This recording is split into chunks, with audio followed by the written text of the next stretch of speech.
Heading डालो sir nuclear physics. अब देखो दो चैप्टर है, एक है न्यूक्लियर फिजिक्स, दूसरा है रेडियो एक्टिविटी, है ना। 1 मिनट बातें नहीं, सब लोग ध्यान देगा, इधर ध्यान देगा। क्या स्टार्ट करने वाले हैं भाई साहब? सब लोग बोलो क्या स्टार्ट करने वाले हैं? उसको तो मतलब ही नहीं, क्या स्टार्ट करने वाले हैं भाई जी? अब वो अकेले बोलेंगे, ठीक है। चलो इधर ध्यान दो, न्यूक्लियर फिजिक्स स्टार्ट करते हैं। दो चैप्टर, एक है न्यूक्लियर फिजिक्स, दूसरा क्या है? Radio activity. दोनों ही बहुत ही पास पास के सब्जेक्ट है, मतलब दोनों एक ही जैसे लगते हैं। ऐसा लगता है जैसे दोनों में से कोई एक आप अलग अलग पढ़ी हुई है, दोनों एक ही है। लेकिन सही बात तो यह है कि दोनों में डिफरेंस है, मतलब दोनों में डिफरेंस है, और अच्छा खासा डिफरेंस, इसलिए दो अलग चैप्टर है। किसी को पता है न्यूक्लियर फिजिक्स और रेडियो एक्टिविटी में क्या डिफरेंस है? बता सकता है? ठीक, कोई बात नहीं। क्या क्या क्या? वो टाइम डिपेंडेंट होता है, टाइम इंडिपेंडेंट होता है।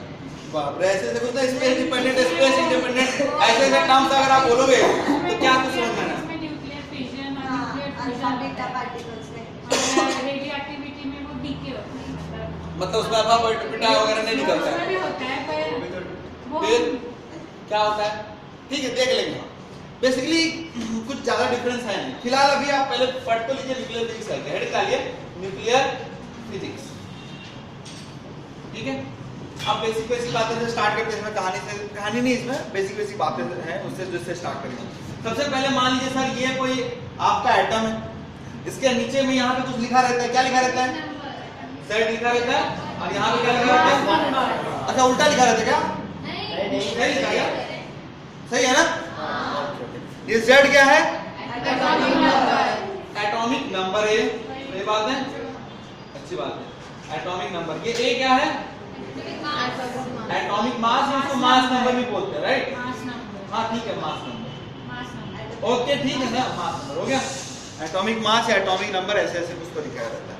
अब इसमें दो तीन चीज होते हैं, तो ये तो आपको पता है, ये सिंबल है बेसिकली, राइट? ये कोई एटम है, उसके लिए सिंबल ऐसा ऐसा कुछ तो दिया हुआ है, ZA वगैरह। अब आपसे बोले कि सर ये जो आपका एटम है, इसका क्या होगा? डिसइंटीग्रेशन होता है। बेसिकली एटम का डिसइंटीग्रेशन जो होता है, एटम का नहीं हम पढ़ रहे हैं, हम यहाँ पे सिर्फ और न्यूक्लियस की बात करें। किसकी बात कर रहे हैं? न्यूक्लियस की बात कर रहे हैं, एटम की बात नहीं कर रहे। ये तो मैंने जस्ट बताया आपको।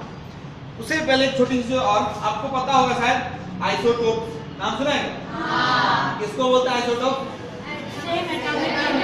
जिनके एटॉमिक नंबर सेम हो जाए, मतलब क्या सेम हो जाए? अच्छा, क्या सेम हो जाए?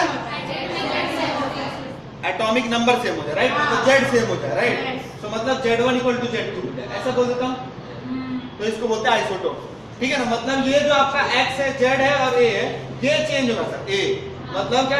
ये टोपी है ना, तो मैं इसको ऐसे याद रखा था कि टोपी बदल जाए तो आइसोटोप बोलते हैं। क्या बदल जाए? टोपी बदल जाए तो क्या बोलते हैं उसको? टोपी ऊपर पहनते हैं ना यार। अच्छा चलो, 9th क्लास में याद रखा था मैंने, उस समय तुमको शायद पता भी नहीं होगा क्या बोलते हैं, पता? अच्छा ठीक है ठीक है ठीक है। उसके बाद दूसरा एक टर्म आता है आइसोबार। क्या बोलते हैं इसको? 1 मिनट बातें, टाइम पास। आइसोबार किसको बोलते हैं? हाँ हाँ, अरे आइसोबार किसको बोलते हैं भाई? क्या बोलते हैं? एटॉमिक मास से होता है, मतलब A1 = अच्छा 1 मिनट, मुझे तुम आइसोटोप के एग्जांपल दे सकते हो क्या? एक आधा।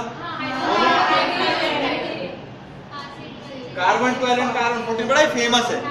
आपने मैग्नेटिक फील्ड में आपको एक क्वेश्चन आता है जिसमें स्क्रीन के ऊपर सवाल पूछे जाते हैं, कि स्क्रीन दिया होता है, यहाँ पे मैग्नेटिक आइसोटोप सेपरेटर करके क्वेश्चन होता है, राइट? ठीक है, चलो इधर जाओ। अब मैं आपको आइसोबार की बात कर रहा था। तो आइसोबार क्या होता है? जिसमें एटॉमिक मास सेम हो जाए। क्या सेम हो जाए भैया? एटॉमिक मास सेम हो जाए। एग्जांपल बता सकते हो आप? अरे आइसोबार के एग्जांपल अभी ये क्या पूछ लिया आपने? हाँ भूल गए? कुछ बहुत सारे हो सकते हैं ना। क्या हो सकता है? ऑक्सीजन का कितना होता है? 16 होता है ना। और क्या हो सकता है? और कोई उसके आसपास 16 वगैरह कोई नहीं आता है? हाँ, कोई एग्जांपल तो समझ जाना तुम, जो भी जिसका मास सेम रहेगा उसको आइसोबार बोलते हैं। चलो ठीक है, एक और टर्म आता है छोटा सा काम, आइसोटोन। क्या होते हैं? बेसिकली आइसोटोन किसको बोलते हैं सर?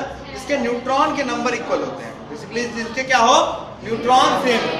अब न्यूट्रॉन्स कैसे निकालते हैं, पहले आप यहाँ पे ध्यान देते हैं सर। ये हमारे 1 मिनट बात में, मैं समझ रहा हूँ आपको आता है, मुझे बात मालूम है आपको आता है, फिर भी ध्यान देना, जिनको नहीं आता उनके लिए। ये सर मान लीजिए कि हमारा न्यूक्लियस है, ठीक है, तो इस न्यूक्लियस में कौन कौन रहते हैं? दो लोग रहते हैं। कौन कौन? न्यूट्रॉन एंड दोनों मिलके रहते हैं, सही बात है। अच्छा, और इसके बाहर कौन रहते हैं? इलेक्ट्रॉन। जो इलेक्ट्रॉन, नंबर ऑफ इलेक्ट्रॉन जो होते हैं that is equal to Z और ए। सर जो एन नंबर ऑफ इलेक्ट्रॉन है वो इक्वल किसके होता है? जेड के। सही बात मैं पूछ रहा हूँ, कुछ आंसर कुछ और।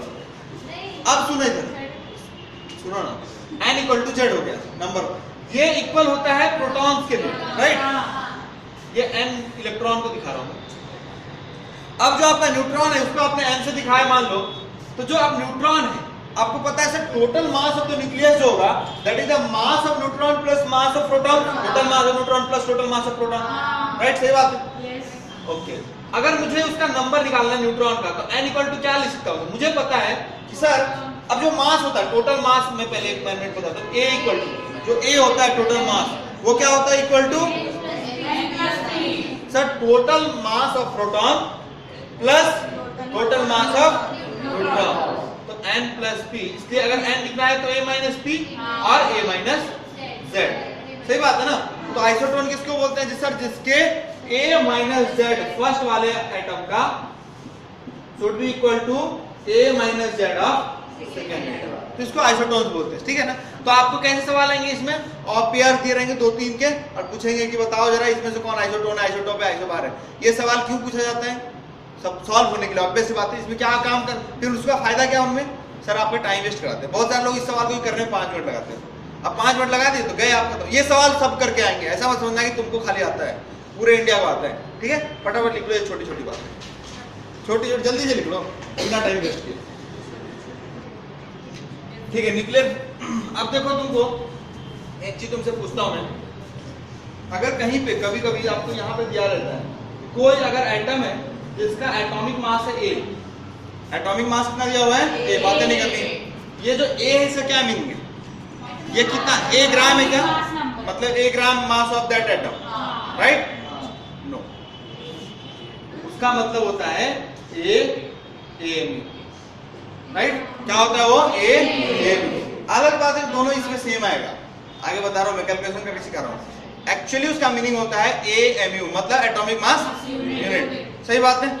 और इसका क्या मतलब होता है? 1 AMU का मीनिंग क्या होता है? पहले 1 AMU का मीनिंग होता है, पता है आपको कैसे निकाला गया? ये सब तो आपने मोल कॉन्सेप्ट में सीखा होगा। क्या होता है?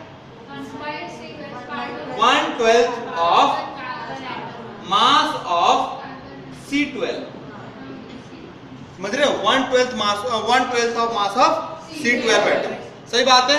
ओके, अगर मैं पूछूं आपसे कि अगर 1 मोल कोई एटम है इसका मुझे मास निकालना है, जिसका ए उसका ये दिया हुआ है, इसका अगर मुझे मास के बारे में बात करनी है, m मान लेता हूं, तो दिस मास इक्वल टू क्या होगा? 1 मोल है तो उसमें कितने एटम्स हो जाएंगे आपके? एवोगाड्रो के इक्वल कितना वैल्यू होता है? 6.023 into 10⁻23 होता है, right? Okay, AMU into AMU, उसमें उतने एटम्स हैं, समझ रहे हो ना। अब एक एटम का A है तो AMU हो जाएगा A into 1/12 of carbon 12, right. तो उसको आप 1/12 ऑफ कार्बन 12, कार्बन 12 मतलब कितने हो गए भैया? उसमें 12 आपके इलेक्ट्रॉन मतलब प्रोटॉन्स हो गए, जिसकी मास की बात कर रहा हूं मैं, सॉरी न्यूट्रॉन, 6 प्रोटॉन्स हो जाएंगे। मैं अगर, हाँ ठीक है, टोटल न्यूक्लियस की बात करता हूँ, न्यूक्लियस की बात करें तो 6 + 6 12 हो जाएगा ना, सो 1 हो जाएगा ना उसका, 1 AMU, इसीलिए उसको बोलते हैं, समझ रहे हो। अगर आप उसका जो एक AMU का वैल्यू के हिसाब से करोगे मल्टीप्लाई, तो जो तुम्हारा एक प्रोटॉन का मास हो जाएगा वो कितना होता है? लगभग 1.6 into 10⁻⁻27 kg, लगभग क्या उतना ही आपके इसका भी होता है, न्यूट्रॉन का लगभग थोड़ा सा ज्यादा होता है उससे, ठीक है ना, वैल्यू थोड़ी सी ज्यादा होती है। जैसे कि आप 1.6 मान लेते हैं इंटू 10⁻⁻27 kg में आएगा। आप इन दोनों को कैलकुलेट करो, 1.6 into 6 को मल्टीप्लाई करोगे लगभग ये 10 के बराबर आएगा अप्रोक्सीमेटली, तो ये वैल्यू आएगा 10। अब ये हो जाएगा इंटू 10⁻³ kg A, सही बात है। अब ये वैल्यू कितना हुआ? 1 ग्राम की इक्वल हो जाएगा। ये सही कर रहा हूं ना मैं? कुछ गलत तो नहीं हो रहा है? 23 माइनस 27 कितना होगा? 4 होगा क्या? 4 आएगा ना? हाँ, अब ये वैल्यू कितना हो जाएगा? अगर ये वैल्यू करोगे तो 10 के साथ ये 10 माइनस 3 तो 1 ग्राम, मतलब ये हो जाएगा आपका लगभग 1 ग्राम। ठीक है, ये ध्यान रखने के लिए मैंने बताया आपको जस्ट ऐसे ही। सो आपका जो एएमयू रहता है वो 1 ग्राम की इक्वल होता है। मुझे इससे क्या लेना देना है? मुझे लेना देना है कि सर मान लो कि कोई अपना एटम है, ठीक है, उसके रेडियस की अगर बात कर रहा हूं मैं, ठीक है, ये समझ में आ गया ना आपको? इसका मैं यूज करता हूं यहाँ पे। देखो कि कोई अगर मान लो ये हमारा जो एक्सपेरिमेंट है, ये फर्मी के एक्सपेरिमेंट से मैथ से आया हुआ है कि सर यहाँ पे अगर किसी भी न्यूक्लियस के रेडियस की बात कर रहे हैं, ध्यान रखना हम एटम के रेडियस की बात नहीं कर रहे हैं, हम किसकी बात कर रहे हैं? न्यूक्लियस के रेडियस की बात कर रहे हैं। इसका रेडियस अगर r है, so this r equal to formula याद रखना है, r equal to r nought a raise to power 1/3। आप सोचने पड़ गए सर ये a क्या है, r नॉट क्या है? तो a तो आपको मालूम है क्या है? What is this a? Atomic mass या मास नंबर, समझ में आया? r नॉट क्या है? रेडियस। r नॉट क्या है भैया? एक इनिशियल रेडियस वैल्यू कांस्टेंट है, याद रखना है सर। दिस इज 1.15 फर्मी लगभग, या 1 फर्मी बोल देते हैं इसको शॉर्ट में। So and 1 fermi is equal to how much metre में, यूनिट में? 10 raised to power minus 15। So 1.15 into 10 raised to power minus 15 metre. क्या समझ में आया आपको? अब देखिए ये हमारा रेडियस निकल गया। अगर मैं तुमसे पूछ लूं किसी भी एक एटम का रेडियस अगर निकालना हो, न्यूक्लियस का, तो निकाल सकते हो क्या? कैसे निकालोगे आप रेडियस उसका? सर r नॉट की वैल्यू ले लेंगे और उसके a और उसके पावर 1/3 करके निकाल लेंगे। क्या निकाल सकते हैं? चलिए अब मैं आपसे पूछता हूं कि अगर मुझे इसका वॉल्यूम निकालना हो, क्या निकालना हो मुझे? वॉल्यूम। तो कैसे निकालोगे बताओ? सर मुझे रेडियस पता है तो वॉल्यूम नहीं निकाल सकते हो, स्फेरिकल शेप मानते हैं हम। कैसे करेंगे? 4π/3 r3। सही बात है। अब यहाँ पे मैं चलो वॉल्यूम हो गया 4π/3 r3 हो गया। मुझे आपसे पूछना कि सर वॉल्यूम तो निकाल लिया आपने, r का क्यूब हो जाएगा, मतलब ये हो जाएगा 4π/3 r0 का क्यूब इनटू a। क्या सही बात है? ओके। अब मैं आपसे पूछूं कि मुझे डेंसिटी निकालना है उसका, क्या निकालना है सर मुझे? डेंसिटी। तो क्या होता है डेंसिटी? Mass upon volume.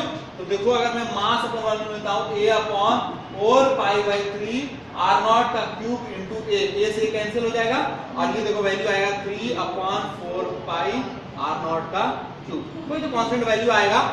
ये अलग अलग, मतलब मैं आपको ये कहने की कोशिश कर रहा हूं कि सर जो डेंसिटी है क्या वो वैल्यू किसी भी चीज पर डिपेंड कर रहा है क्या? नहीं। जरा इसका वैल्यू तुम कैलकुलेट करके देखोगे r0। देखो density is independent to the mass of that atom. समझ में आया आपको?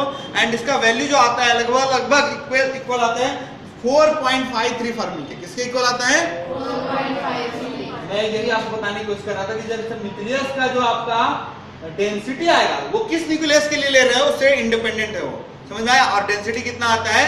4.53 फर्मी आता है। आप इसको कैलकुलेट कर सकते हो और करना ही चाहिए आपको। समझ में? जनरली मैं क्लास में करवाता था लेकिन अपने पास टाइम कम इसलिए हम नहीं कर रहे। समझ में आया ना? लेकिन आपको यहाँ पे एक छोटा सा लाइन लिख लेना है कि sir density of the nucleus is independent of the mass number और एटॉमिक नंबर।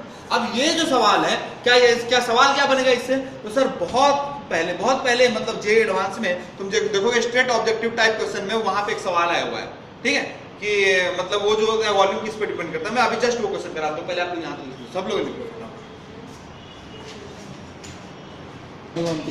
ध्यान दो इधर सब लोग, एक मिनट इधर ध्यान दो। अब देखो ये दो सवाल ना जे में आए तुमको, जे एडवांस में। क्या सवाल है पहले देखो, जिनसे नहीं हुआ सब लोग ध्यान दीजिए।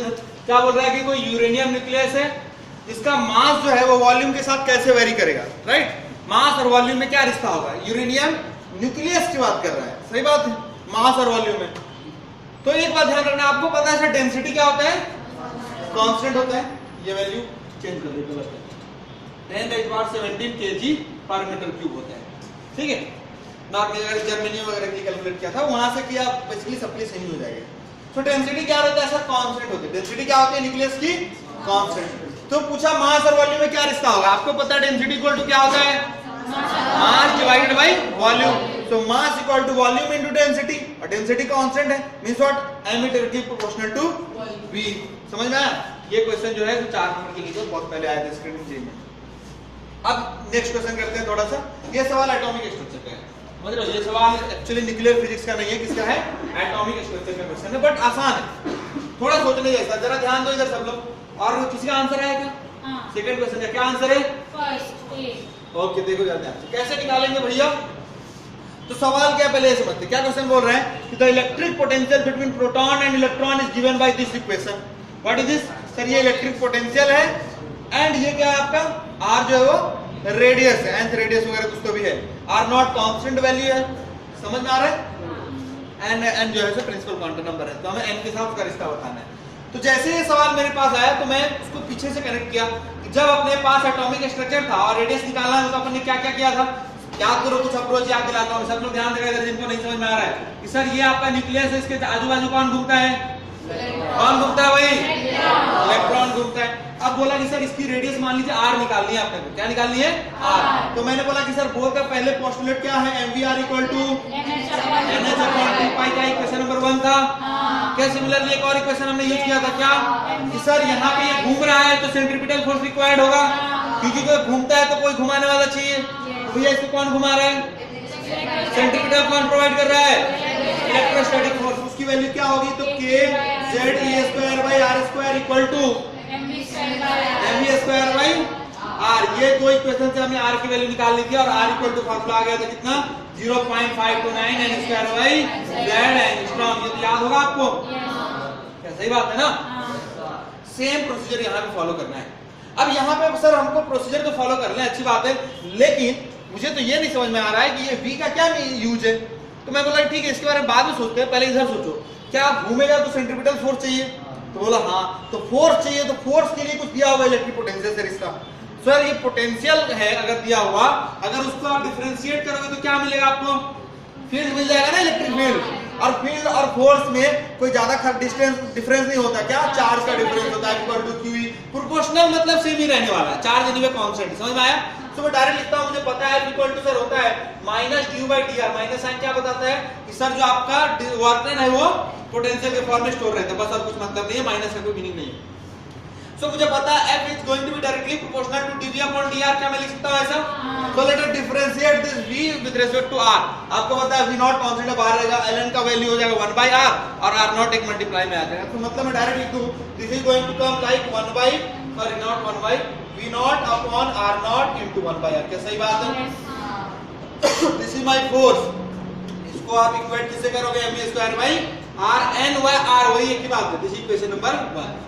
Now you have one more equation again, bore postulate. क्यों? क्योंकि भैया क्वेश्चन में बोला है, यहाँ पे लिखा है मैंने, लेकिन क्वेश्चन बोला है कि बोर मतलब ये सेकंड बोर ऑर्बिट क्या, nth बोर ऑर्बिट, मतलब ये बोर का जो आपका मॉडल है वो एप्लीकेबल है यहाँ पे। So I can use Bohr postulate directly and I write the Bohr first postulate is mvr equal to NH/2π। क्या तो यहाँ से इक्वेशन मिल गया हमें, तो क्या यहाँ से हम r की वैल्यू हम निकाल सकते हैं? कैसे निकाला जाए बताओ जरा। सर आप कैलकुलेशन कर लोगे ना इसके आगे, आप mv की जगह पे आप डाल दोगे, फिर से NH/2πr यहाँ पे पुट करो और वो इक्वेट करो, फिर वहां से v वाला एक और निकाल के लेके जाओ, r वाले को एक साइड रखो, उधर से सबको सेम साइड पे रखोगे, तो जो आपका फाइनल आंसर आएगा मैं डायरेक्टली लिखता हूं r डायरेक्टली पुट n आ जाएगा। मुझे आ रहा है? तो आंसर हो जाएगा ये। सही बात है ना? ये कैलकुलेशन इसके आगे तो आप कर ही सकते हो। यहाँ तक मैं कॉन्सेप्ट का कैलकुलेशन तो आपको आना ही चाहिए करने के लिए। समझ में आया क्या? सर ये छोटी छोटी बातें हो गई किसके बारे में? एटॉमिक स्टेट का क्वेश्चन क्या, न्यूक्लियर फिजिक्स का क्वेश्चन क्या। अब चलो मैं तुमको इसके आगे की बात बताता हूं। जो मेन पॉइंट था बताने के लिए वो ये था कि density of the nucleus always remains constant, और उसकी वैल्यू कितनी रहती है? लगभग 10⁻17 kg/m³। अब देखो यहां से, हाँ बोलो कुछ बोलना है। अब देखो 10⁻17 kg/m³ ये डेंसिटी है। अब आप मुझे खुद बताओगे सर इतना डेंस होता है इलेक्ट्रो आपका ये मतलब क्या बोलते हैं उसको, न्यूक्लियस। अगर मान लो एक इलेक्ट्रॉन का जिसका मास आप लेते हो, या फिर एक न्यूट्रॉन या न्यूक्लियस का मतलब जो कोई भी एक न्यूक्लियन बोलते हैं हम, जो न्यूक्लियस में रहते हैं उसको क्या बोलते हैं? न्यूक्लियन। न्यूक्लियस में कौन कौन रहते हैं? Neutrons and proton. दोनों कंबाइनली क्या बोलते हैं? न्यूक्लियॉन्स बोलते हैं। ये सब तो पता होगा आपको। अब देखो जो न्यूट्रॉन है या फिर प्रोटॉन या इलेक्ट्रॉन, कोई भी एक पार्टिकल की बात करता हूँ जिसकी मास होती है इतना कम 10⁻37 31 kg वगैरह होता है ना कुछ ऑर्डर में। अगर मैं बोलूँ उसका वैल्यू 1 ग्राम हो जाता, समझ रहे हो? अगर उसका वैल्यू मान लेते कि बहुत कम 1 ग्राम मान जाता, सोचो आपका एटम कितना भारी हो जाता, जबकि इतना डेंस होता है वो। मतलब एक चम्मच जो होता लगभग उसका वेट धरती के बराबर हो जाता। समझ में आ रहा है ना आपको? क्यों? क्योंकि उसमें एक चम्मच में कितने इलेक्ट्रॉन्स होंगे, सोचो जरा उसको। और एक इलेक्ट्रॉन 1 ग्राम का बोल रहे हो, तो 1 ग्राम छोड़ो, आप उससे भी कम ले लो, 0.1 मिलीग्राम ले लेते। अगर एक इलेक्ट्रॉन 1 मिलीग्राम का भी होता तो वो भी कितना भारी होता, समझ में आ रहा है आपको? एक चम्मच नहीं उठा पाते थे। कहने मतलब मैं आपको विजुअलाइज कराने की कोशिश कर रहा था, समझ में आया यहाँ तक? अब चला हम बात करते हैं कुछ तो स्टेबिलिटी बेट वाले, ये सब तो लिख के हो गया होगा। अब देखो एक बेसिक बातें, अब जो है वही सवाल जो मैंने आपसे पहले एक बार कुछ दिनों पहले पूछा था कि भैया पॉजिटिव में प्यार या दुश्मनी? दुश्मनी होती है। और देखो सारे न्यूक्लियस में कौन रहता है? सारे पॉजिटिव चार्ज न्यूट्रॉन के साथ रहते हैं, सही बात है। न्यूट्रॉन तो यही में आपका कौन सा चार्ज है? न्यूट्रल चार्ज है। तो न्यूट्रॉन तो कुछ तो लड़ाई झगड़ा करने वाला नहीं है, ठीक है। अब ये न्यूट्रॉन तो कुछ लड़ाई झगड़ा नहीं करेगा, लेकिन प्रोटॉन जो आपस में रहेंगे वो सब तो मिलकर नहीं रह सकते, उनको आपस में रोज लड़ाई होगा। अरे भाई होगा कि नहीं होगा? लेकिन फिर भी सब लोग साथ में मिलकर इतना खुशी रह लेते हैं, तभी तो एटम इतना अच्छा है कि नहीं? तो डाउट यह है कि भाई ऐसा रहता कैसे, इतना सब कुछ आसानी से इतना अच्छा स्मूथली कैसे चलता है? तो उन्होंने बताया कि बड़ा अच्छा चीज है, आप समझते हैं जरा सब लोग ध्यान देंगे कि सर सिचुएशन क्या है कि ये हमारा न्यूक्लियस है और इसमें प्रोटॉन्स के बीच में झगड़ा हो रहा है। क्या हो रहा है? प्रोटॉन्स और न्यूट्रॉन्स भी ऑब्वियस बात है बीच में, समझ रहे हो? ठीक है, इन सब में लड़ाई झगड़ा हो रहा था। लोगों ने बोला कि सर ये कैसे स्टेबिलिटी मेंटेन करता है?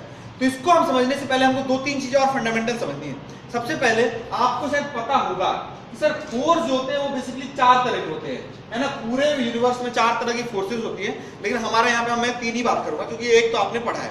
पहला फोर्स कौन सा पढ़ते? सबसे पहले स्टार्ट होता है फिजिक्स, न्यूटन साहब से। कौन सा फोर्स? Gravitational force. पहला फोर्स कौन सा?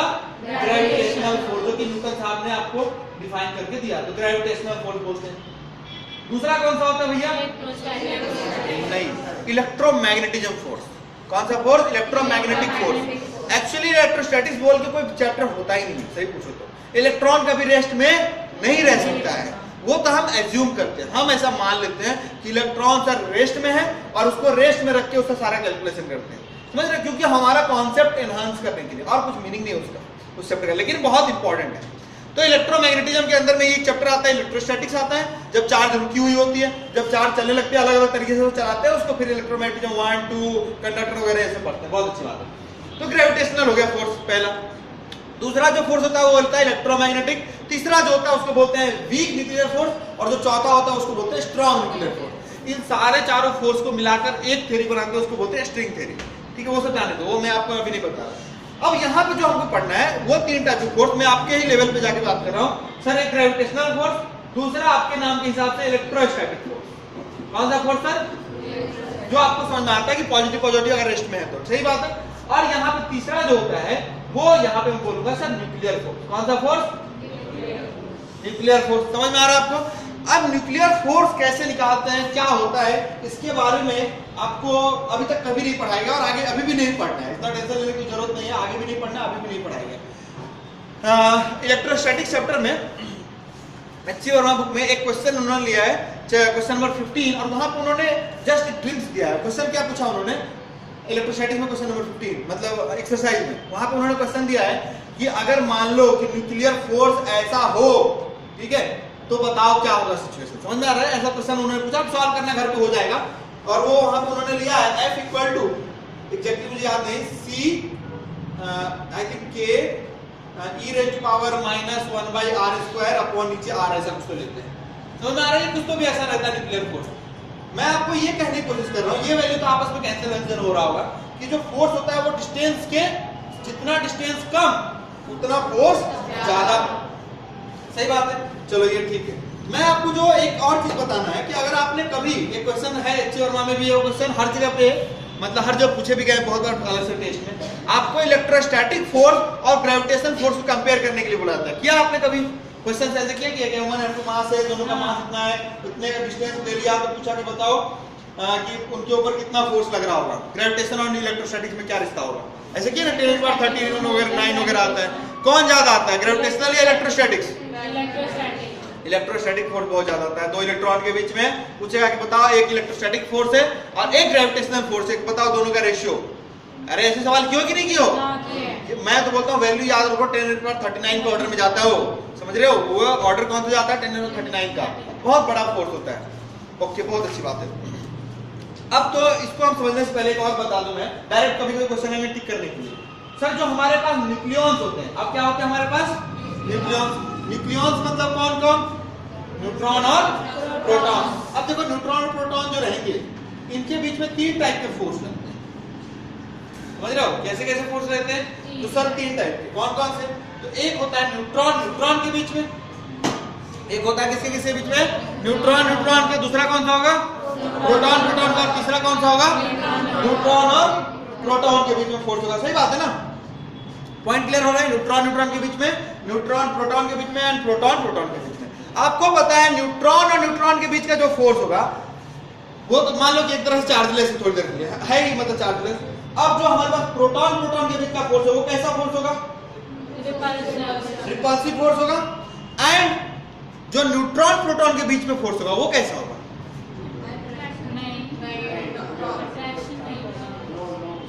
नथिंग, कुछ भी फोर्स नहीं होगा।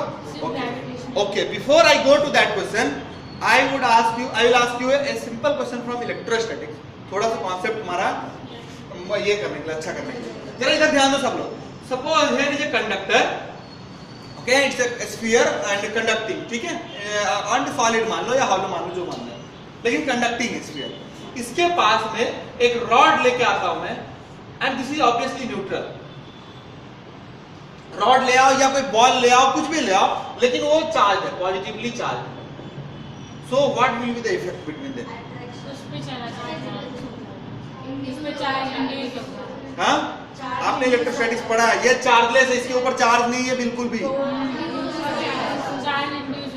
बेसिकली क्या हो जाएगा सर? इसका पॉजिटिव जब इसके पास लाओगे आप तो क्या होगा? यहाँ पे नेगेटिव इंड्यूस होगा, समझ रहे हो? इसके अंदर में पॉजिटिव इंड्यूस होगा, बिकॉज उसको ये करने के, न्यूट्रल रखने के लिए। And now there will be attraction का force, समझ में आया? There will be attraction। The same question I had asked once तुम्हारे ग्रुप पे बहुत पहले। बहुत सारे लोगों ने बहुत दिमाग लगाया, इधर उधर झगड़ा वगड़ा कर रहे थे, ऐसे कैसे हो जाएगा, कुछ भी बोलते रहते हैं, कुछ भी, लेकिन फाइनली उनको समझ में आ गया कि अच्छा अच्छा ऐसा होगा।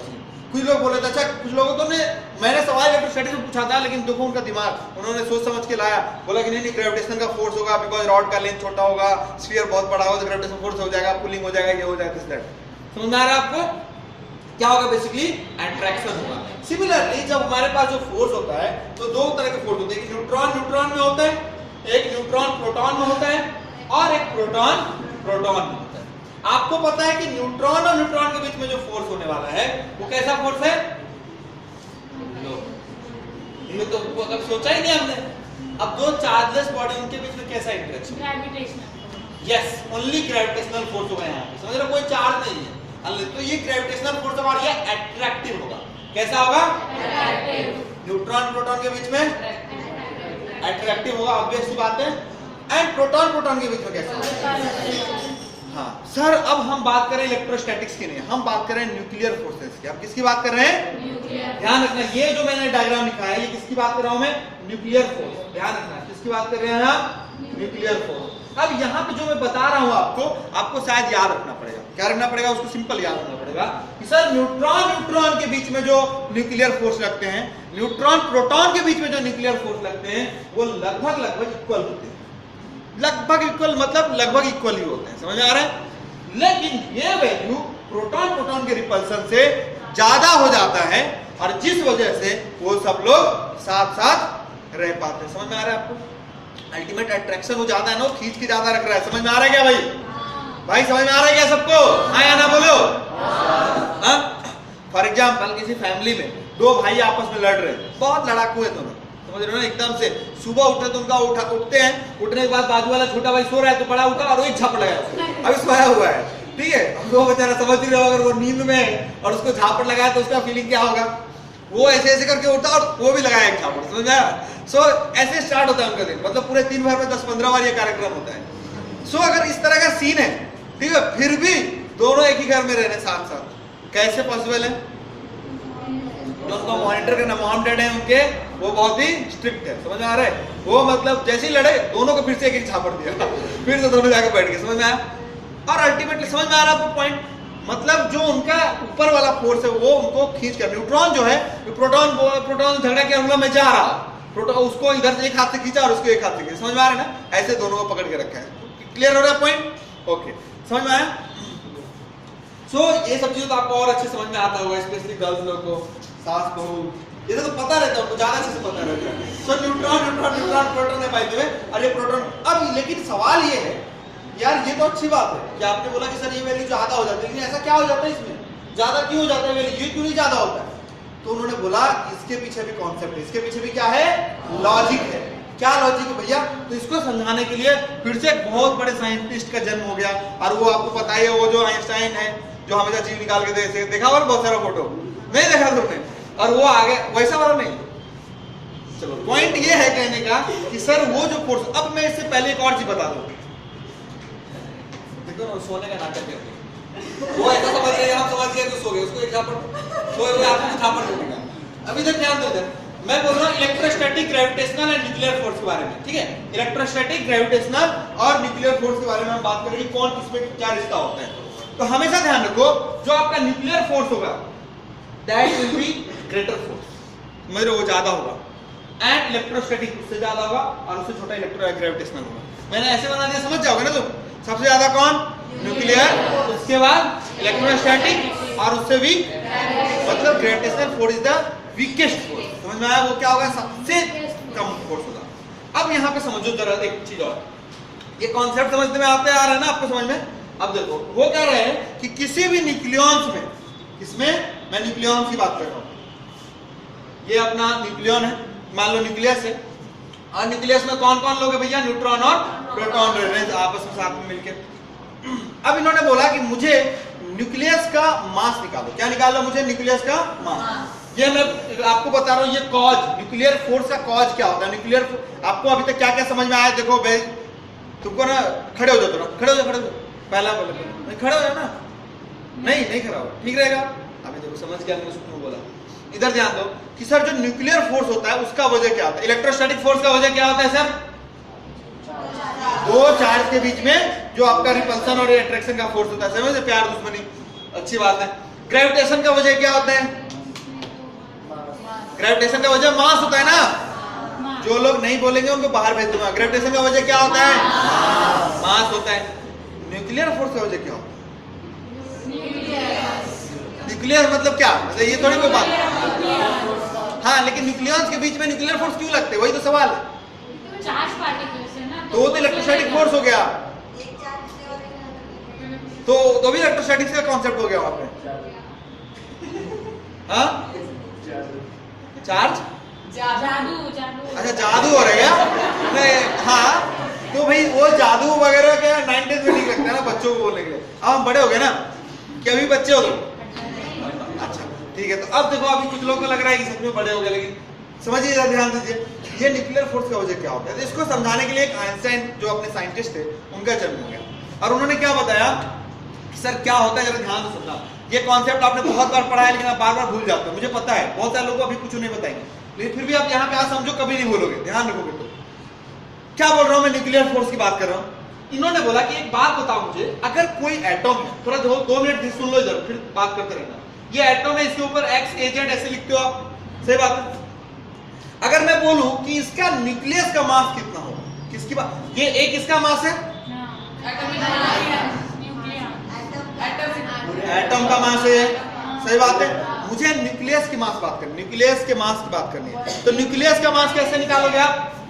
हाउ टू फाइंड न्यूक्लियस का मास? हाँ बोलो। ओके, न्यूक्लियस में रहते कौन कौन है? अब ये तो आपको पता है। मैं अगर बोलूं कि टोटल मास और theoretical mass of this nucleus is equal to, मैं लिखता हूं, जो ध्यान देना, कुछ गलत हुआ तो बता दूंगा कि सर मैं न्यूक्लियस के मास की अगर बात करूं तो मुझे बताओ न्यूक्लियस में रहता कौन है? न्यूक्लियॉन्स रहते हैं, मतलब न्यूट्रॉन्स एंड प्रोटॉन। तो सर इसमें कितने प्रोटॉन रहेंगे अगर इसका एटॉमिक नंबर Z है तो? Z। So Z into mass of proton plus A minus Z, that is number of neutrons into mass of neutron। क्या सही बात है? ऐसा ही कुछ हो जाएगा। क्लियर ना पॉइंट? ये उन्होंने निकाला इसका मास, ये तो सही था। उन्होंने बोला अच्छा ऐसा है क्या, अब इसको ना थोड़ा प्रैक्टिकली कैलकुलेट करते हैं। प्रैक्टिकली कैसे कैलकुलेट किया, ये अपने आप में एक बड़ा एक्सपेरिमेंट है, समझ में आ रहा है? वो आपको जानना भी नहीं, टेंशन भी नहीं। मास प्रैक्टिकल एमपी से दिखाता हूँ। ये जो प्रैक्टिकल मास उन्होंने निकाला तो उन्होंने पाया कि सर ये थ्योरेटिकल मास से थोड़ा छोटा आ गया। अरे यार ये क्या हो गया, प्रैक्टिकल मतलब उस न्यूक्लियस से जब मास कैलकुलेट किया उन्होंने तराजू पे डाल के, तराजू पे लो ये न्यूक्लियस लो ऐसे डाला और कैलकुलेट किया, तो जो प्रैक्टिकल मास आया वो थ्योरेटिकल से थोड़ा कम आ गया। उन्होंने सोचा अरे यार ये ऐसे कैसे कम हो गया, ये ऐसे कैसे कम हो गया। तो उन्होंने बोला कि अब ये कैसे कम हुआ पता नहीं, लेकिन ये जो कम हुआ है उसने एक बहुत बड़ा क्या किया है, जादू किया। क्या किया है, जादू। अब ये जादू कैसा हुआ, तो उन्होंने बोला कि सर इन दोनों मास में कोई डिफरेंस आया है ना, ये कुछ डिफेक्ट से नाम दिया उसको उन्होंने, और उसको उन्होंने नाम दिया sir this is called mass defect. अब ये मास डिफेक्ट क्या होता है, तो सर ये कुछ नहीं होता है, मास प्रैक्टिकल में से मास थ्योरेटिकल मतलब ज्यादा कौन है, थ्योरेटिकल ज्यादा है, तो थ्योरेटिकल मास माइनस प्रैक्टिकल निकाल दो, जो वैल्यू आ जाएगा वो हो जाएगा मास डिफेक्ट। तो बोला ठीक है ये मास डिफेक्ट तो है, इससे न्यूक्लियर फोर्स का कॉज का क्या लेना देना, बात तो उसकी भी सही थी करने में उसमें। हाँ समझाता हूं मैं। उन्होंने बोला कि सर आइंस्टाइन साहब ने कुछ समय एक इक्वेशन दिया था E equal to mc square. अब बोला जो E equal to mc square है, अब यहाँ पे ये बेसिकली डेल्टा है क्या, एक मास ही तो है, तो इस मास के कॉरेस्पॉन्डिंग कुछ एनर्जी होगी अगर वो लाइट की स्पीड से चल रहा होगा तो, अरे यार होगा कि नहीं होगा।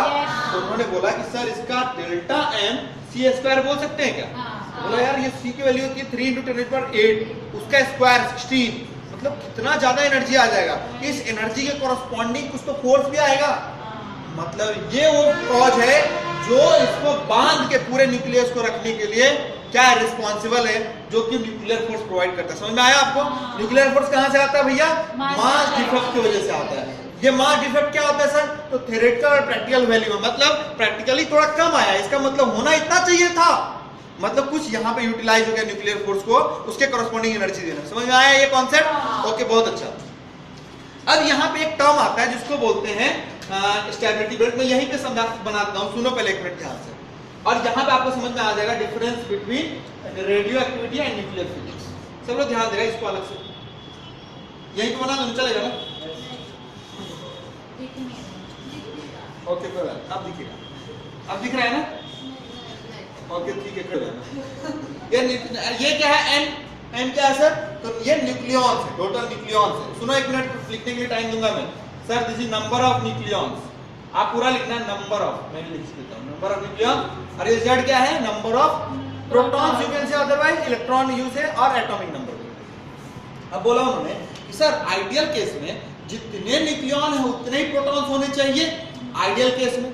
अगर दोनों n इक्वल टू जेड हो जाए, n इक्वल टू अगर z हो जाए, इसका मतलब क्या स्ट्रेट लाइन कर्व हो जाएगा, मतलब वो 45 डिग्री एंगल बनेगा इन दोनों के बीच में, क्या आपका ग्राफ कुछ ऐसा बन जाएगा फिर उस केस में, समझ आ रहा है ऐसा। लेकिन सच में ऐसा हुआ नहीं, प्रैक्टिकली उन्होंने अलग अलग वैल्यू फाइंड की, तब तो ये वैल्यू मास डिफेक्ट का कांसेप्ट आया। उन्होंने जब वैल्यू फाइंड आउट करी तो एक बेल्ट बना,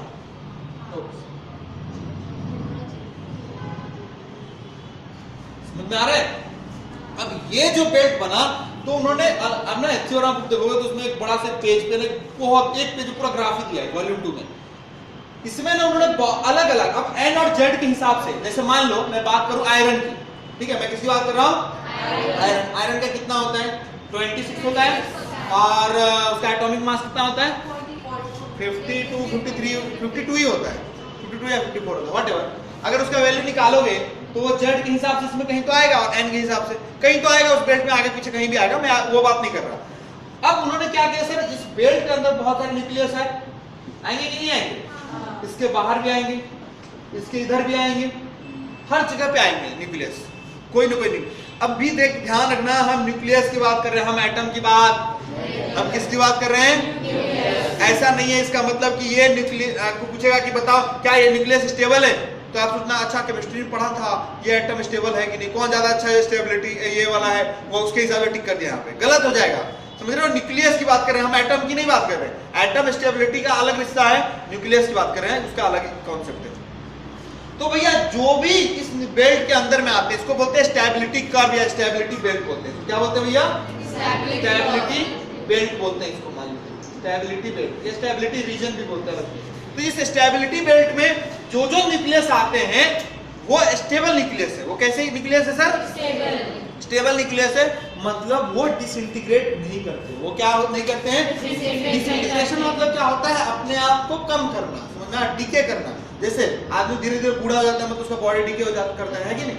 सिमिलरली हर न्यूक्लियस जो होते हैं वो अपने स्टेबिलिटी के अलावा उसके अराउंड उसके हिसाब से कुछ डीके करते हैं कभी कभी, या कभी कभी नहीं भी करते। समझ में आ रहा है? अगर वो डीके कर रहे हैं, पहली बात तो ये ध्यान रखना, जो भी इसके अंदर में आएगा they are very less likely to disintegrate. वो आसानी से, क्योंकि वो स्टेबिलिटी है ना उनकी, वो क्यों बिना मतलब डिसइंटीग्रेट करते रहे। लेकिन जो भी इसके बाहर है, चाहे इस साइड आने दो, चाहे यहाँ आने दो, चाहे यहाँ आने दो, इसका कॉन्सेप्ट है मैं बताऊंगा। पूछे जाते हैं स्टेबिलिटी बेल्ट में यहाँ पे आए तो बताओ क्या करेगा नहीं करेगा? यस करेगा। और क्या करेगा? बीटा करेगा, अल्फा करेगा, गामा करेगा, क्या करेगा, ऐसे पूछे जाते हैं, मैं बताऊंगा उसको। तो पूछा उन्होंने कि भैया इसके कहीं भी रहने दो, खाली वो बेल्ट के अंदर अगर नहीं है तो वो क्या करेगा? डिसइंटीग्रेट करेगा। समझ में आ रहा है? वो क्या करेगा? मतलब कुछ ना कुछ छोड़ेगा। समझ में आया आपको? अब जो ये छोड़ने की बात आ गई, पहले क्या किसकी बात आ गई? कुछ ना कुछ उसको छोड़ना, कुछ ना कुछ तो डिसइंटीग्रेट करना है। समझ रहे हो? तो मैं लिखता हूं छोड़ना। अब जो आपका न्यूक्लियस है ना वो छोड़ रहा है कुछ, तो क्या छोड़ रहा है? जो छोड़ता है, ठीक है, जो भी वो डीके करेगा, इसका जो स्टडी होता है सर, इसको बोलते हो आप न्यूक्लियर फिजिक्स। इसको क्या बोलते हो आप? क्या छोड़ने वाला है उसके ऊपर?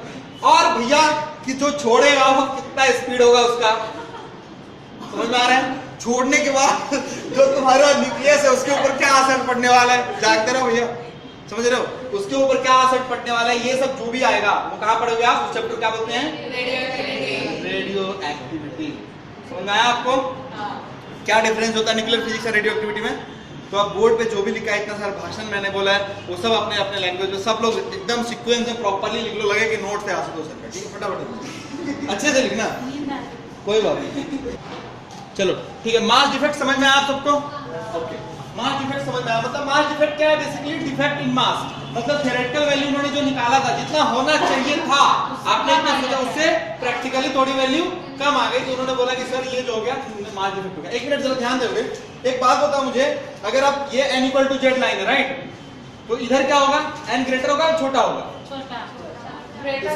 इधर जा रहे हैं हम, हाँ, ऑब्वियस बात है, इधर n की वैल्यू छोटा होता जाएगा, z की वैल्यू बड़ी होती जाएगी।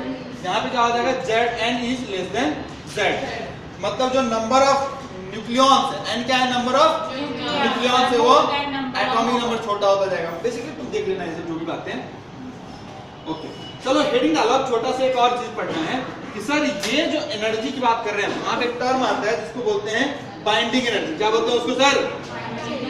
Binding energy. नाम तो सुना होगा आपने बाइंडिंग एनर्जी का। क्या होता है बाइंडिंग एनर्जी? कुछ पता है क्या? नहीं। तो एक डेफिनेशन लिख लो छोटा सा बाइंडिंग एनर्जी का। पहले समझा देता हूँ, फिर बताता हूँ डेफिनेशन लिखते रहना। बाइंडिंग एनर्जी की बात करें सर, ध्यान देखो, बाइंडिंग एनर्जी मतलब क्या? बाइंड मतलब क्या होता है? बांधना, बांध के रखना। बाइंडिंग एनर्जी मतलब कि सर वो जो प्रोटॉन्स जो थे ना आपस में, जो लड़ाई कर रहे थे, जो भाग रहे थे, उन सबको बांध के रखने के लिए जो required energy, that is called binding energy. समझ में आया आपको?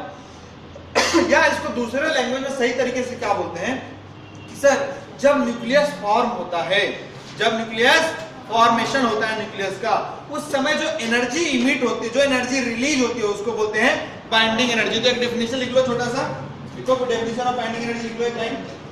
It is the energy release, it is the energy released during formation of nucleus, during formation of nucleus, or in other word this is the energy required, this is the energy required to break the nucleus, to break the nucleus in several parts। ऐसे लिख लो several parts, तो वही बात हो। जैसे देखो मैं तुमको एक बात बताऊं, ये अपना अर्थ है ना, जब बना होगा जिस समय, उस समय इसकी कुछ बाइंडिंग आपने पढ़ा होगा, ग्रेविटेशन में पढ़ा है, बाइंडिंग एनर्जी वगैरह, वहां पे भी एक टर्म आता है एनर्जी, सेल्फ एनर्जी वगैरह पढ़ा होगा आपने इस टर्म्स वगैरह से। सो बेसिकली क्या होता है, ये कंडक्टर के लिए भी होता है, जब कोई चीज बनती है तो कुछ एनर्जी रिलीज होती है, समझे ना, साथ साथ जब आते हैं तो कुछ एनर्जी रिलीज होती है, सही बात है ना। तो वो सारे एनर्जी उसमें जो रिलीज करते हैं उसको बोलते हैं बाइंडिंग एनर्जी। अब जितना उसके फॉर्मेशन में एनर्जी लगा होगा ना, उतना ही एनर्जी आप उसको दे दो, वापस से वो टूट कर वैसे वैसे जैसे बना था वैसे वैसे टूट जाएगा। सही बता रहा हूँ, फैक्ट है। अब देखो हुआ क्या कि हमारे पास भी जो न्यूक्लियस बनता है, जो मास डिफेक्ट के कॉरस्पॉन्डिंग एनर्जी आती है ना, वही एनर्जी है जो कि रिलीज हो गया होगा, जिस वजह से उसकी मास कम हो गई होगी।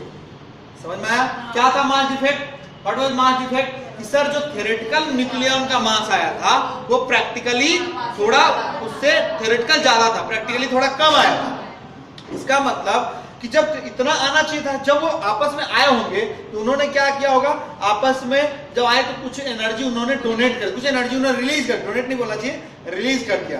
तो जब उन्होंने रिलीज किया उस समय जो कुछ उसके उस एनर्जी के कॉरस्पॉन्डिंग जो मास आया, या फिर मैं बोलूं जो मास के कॉरस्पॉन्डिंग जितनी एनर्जी उन्होंने रिलीज करी, वो जो एनर्जी है that is called binding energy. That is the energy which was emitted during formation of, was release during formation of nucleus. क्या समझ में आ रहा है मेरी बात?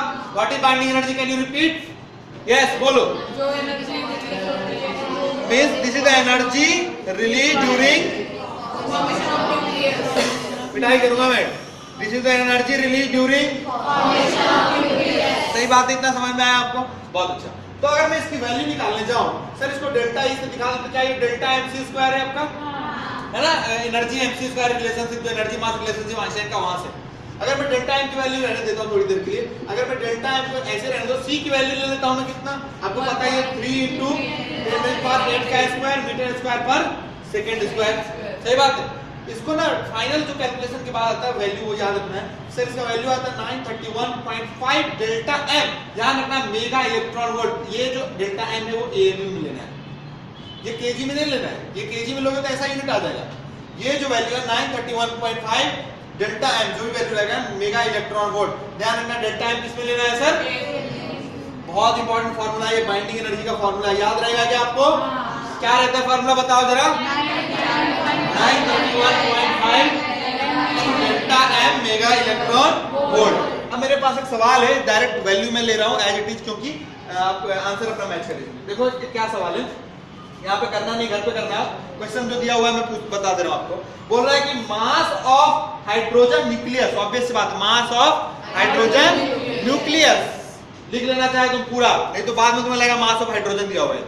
समझ रहे हो? मास ऑफ हाइड्रोजन न्यूक्लियस दिया हुआ है 1.007825 U मतलब AMU है, AMU को U से दिखाते हैं। सही बात है? ओके। उसके बाद दिया हुआ मास ऑफ न्यूट्रॉन 1.00 न्यूक्लियॉन्स होगा 8665 U AMU।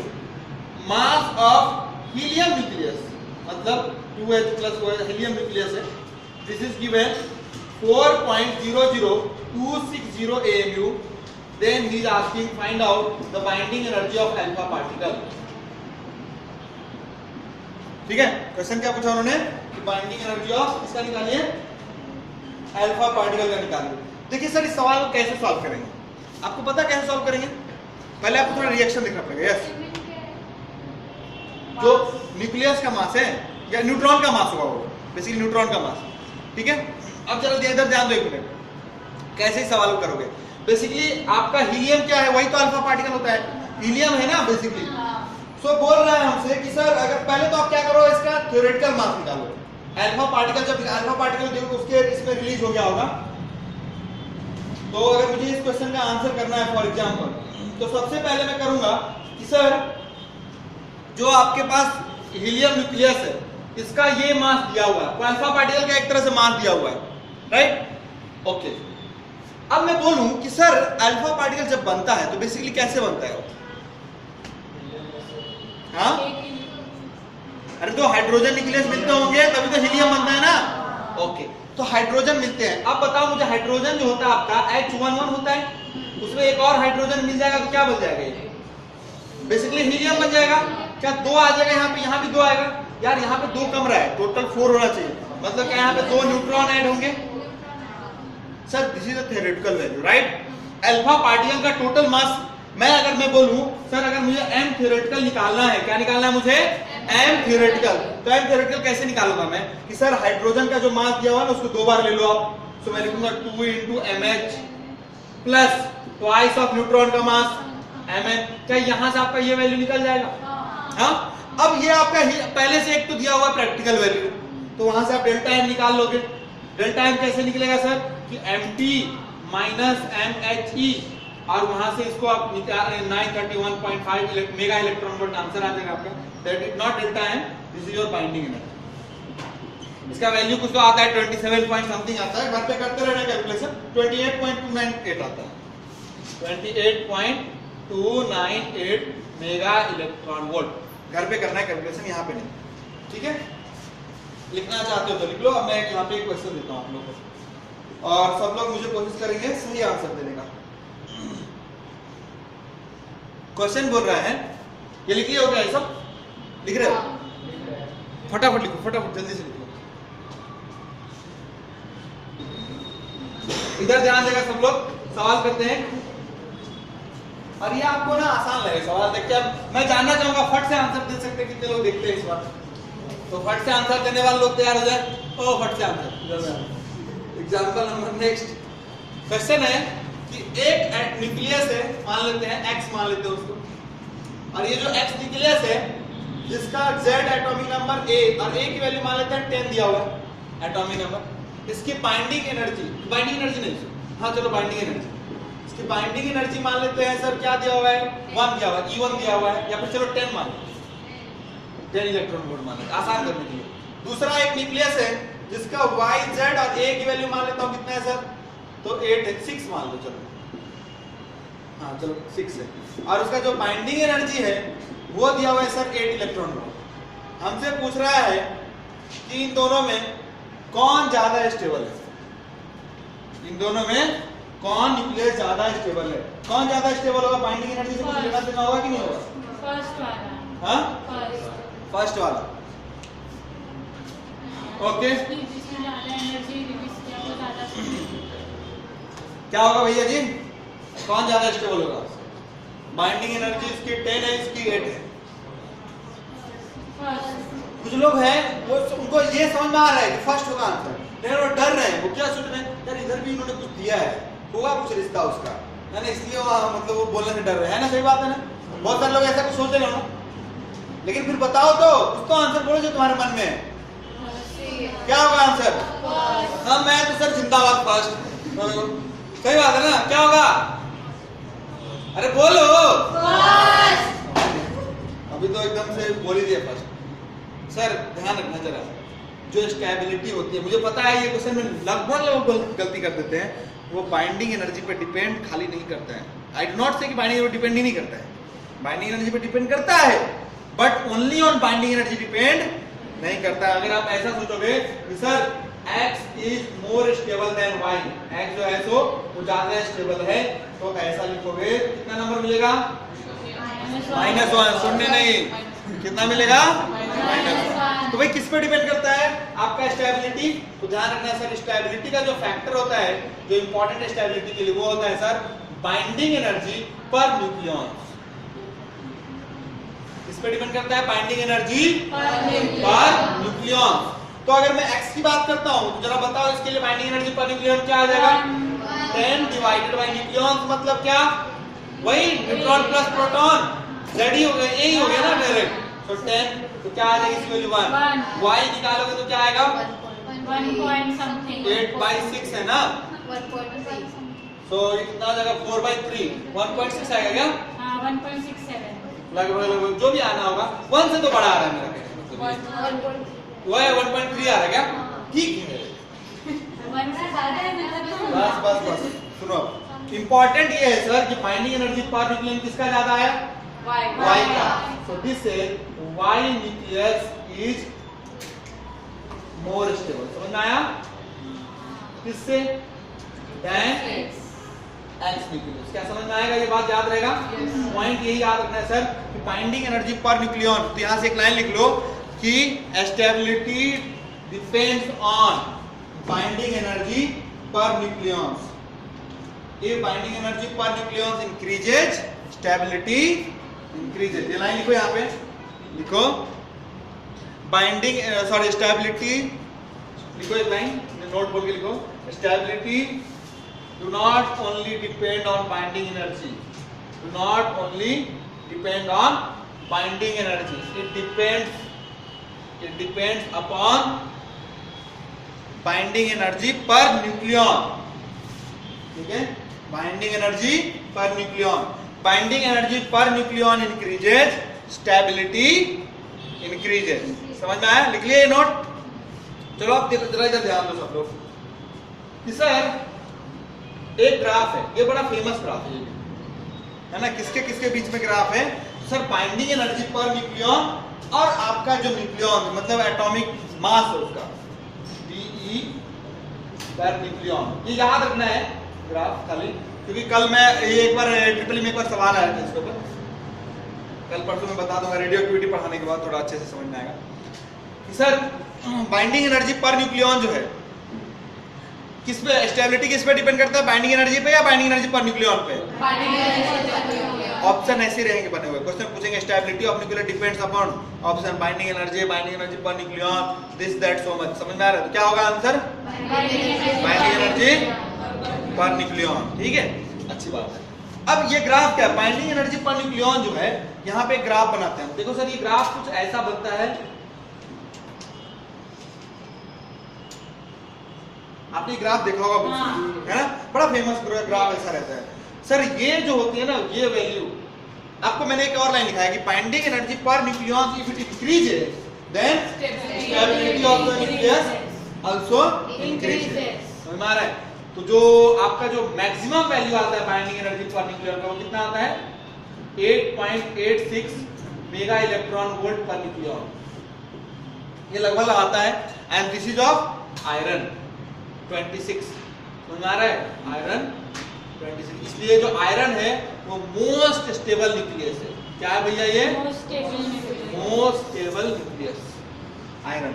न्यूक्लियस की बात कर रहे हैं हम, एलिमेंट की बात नहीं कर रहे हैं। समझ में आ रहा है आपको? आयरन जो है सो सबसे ज्यादा स्टेबल न्यूक्लियस होता है, वो डिसइंटीग्रेट नहीं करता है। अब जो वैल्यू, जिसकी वैल्यू इससे जितनी कम होती जाएगी, समझ में आ रहा है, जिसका बाइंडिंग एनर्जी पर न्यूक्लियन कम होता जाएगा, वो उतना आसानी से डिसइंटीग्रेट हो पाएगा।